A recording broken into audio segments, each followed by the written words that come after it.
¿Qué tal? Por acá de nuevo sin mentiras.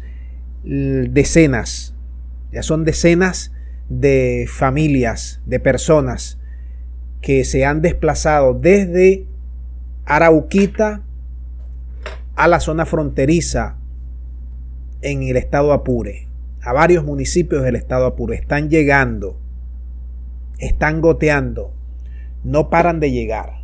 Esto debido, como saben todos ustedes, a los desplazamientos internos que hay en Colombia, en esta zona transfronteriza, donde ya se está hablando más de 2.000 personas desplazadas y unas cuantas de ellas, decenas de ellas, ya están en territorio venezolano, resguardada con atención médica, con atención especial para este tipo de casos, como nombran y mandatan los protocolos internacionales a los cuales Venezuela está suscrita.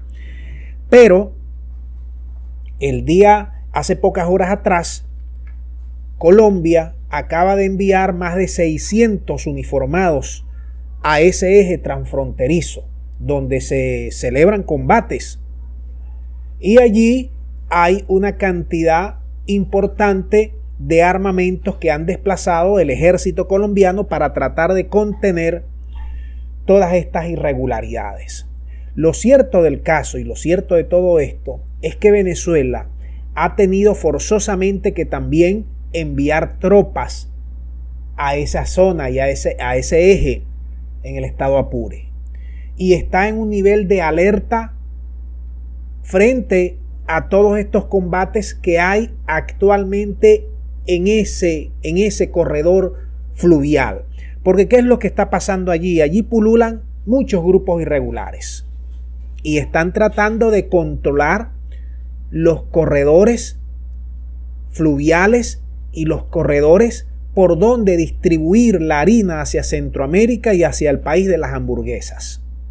Y allí están grupos armados, guerrillas, paramilitares, policías, sicarios, bandas de distintos tipos, porque esa es una industria que tiene 60 años y que no va a terminar porque tiene la confabulación del Estado colombiano que se nutre de esa industria. Estamos hablando que esos grupos armados hay un control férreo por esas rutas marítimas para el envío de harina, combustible, metales, negocio de todo tipo, trochas. Y este movimiento de militares que hace Colombia, efectivamente hay que estar pendientes, porque acuérdense que Colombia está en pleno proceso electoral, en plena campaña electoral. Y no nos extrañaría que dentro de esos falsos positivos metieran a Venezuela en ese saco para ellos sacar rédito y suspender las elecciones, porque el uribismo está muy bajo en las encuestas y necesita cosas, falsos positivos, para tratar de alentar a sus seguidores. Y por otro lado, hay que decir, el año pasado, cuando hubo combates aquí en nuestro territorio, pues muchas personas, muchos venezolanos se desplazaron a Arauquita en territorio colombiano y fueron allá, también se le dio resguardo. Además hay muchos, miles de venezolanos, según Colombia, 1.700.000 venezolanos que están en Colombia producto de la crisis interna económica que tenemos aquí en nuestro país.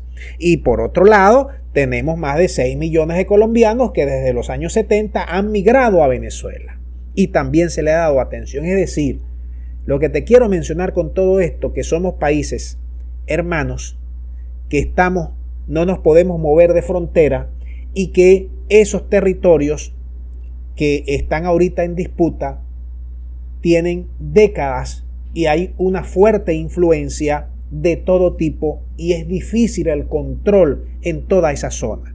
De todas formas hay que estar en un nivel máximo de alerta para ver si estos combates tratan de traspasar la línea fronteriza. Desde Colombia hay distintas versiones. Unos dicen que son sicariatos, otros dicen que son combates. Allí es muy difusa, muy porosa esa frontera. Y ahí hay cualquier cantidad de información, sobre todo información sesgada, interesada. Ya lo hemos visto durante años aquí en Venezuela. De tal manera que nosotros vamos a manejar simplemente las cifras y a decir que hay combate, porque luego a lo interno allí no se sabe verdaderamente. El gobierno colombiano ha acusado al gobierno de Venezuela, como todo lo que pasa en Colombia se acusa a Venezuela. Ya eso es un disco más que rayado, ya ese es un disco más que desgastado.